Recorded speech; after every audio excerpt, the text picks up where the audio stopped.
Our beliefs are what determine where we end up in our life. Period. End of story. And it sounds like one of those things that sounds good when you say it fast, and that's exactly how I felt when I first heard it. So I said, let me dig a little bit deeper and see what this whole beliefs dictates your destiny thing is all about. So when we came into the world, there was no one that handed us the manual of the human being and said, hey, here's how you operate. In fact, the people that handed us the manual were well-meaning people that didn't know what the hell they were doing. And they came down through generation after generation after generation of people who tried their best, but really hadn't figured out most of how this incredible bodysuit works. So there's a function of the human being called the 5 primary drivers. The 5 primary drivers says this: whatever it is that you believe at a subconscious level will dictate your thoughts on a moment-by-moment basis. You cannot think differently than what you believe. You can't believe that money's hard to make and be in a situation around money and think that it's going to be easy. It's impossible. Whatever you believe, you think. However you think determines how you feel.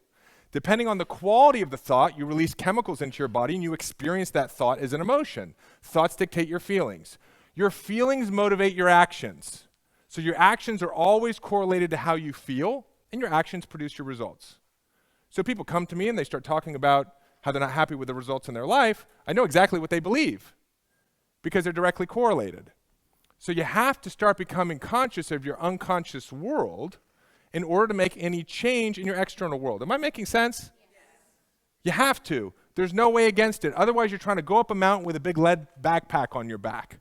And that's what most of us are doing, which is why as we're stepping into our mission, our passion, our purpose, it's burning the shit out of us. So, where do our beliefs come from? Has anyone seen this video with Jason Silva and the baby? No? Should look on YouTube, Jason Silva, baby. It's awesome. So this baby is fully engaged, as we all are when we first come into the world. So some Neuroscience 101, and I promise not to bore you, okay? We're born with about 100 billion neurons in our brain.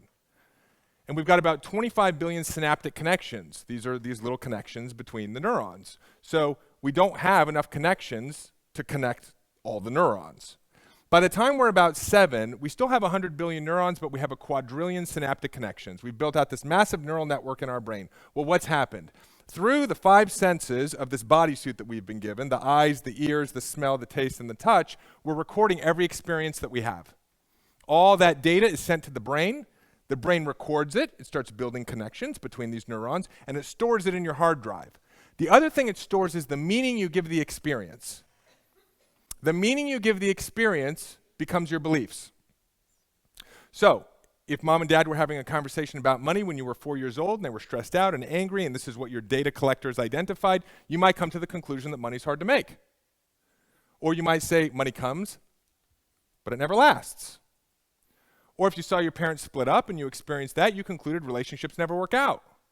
It doesn't necessarily mean it was true, but the moment you did that, you recorded that into your brain. And in every new present moment, it's such an extraordinary survival mechanism.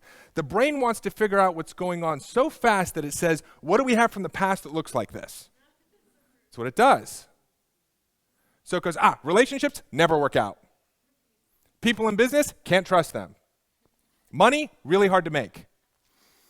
And what the brain does is it starts to focus on evidence to support its assumption. You literally start to filter out anything otherwise.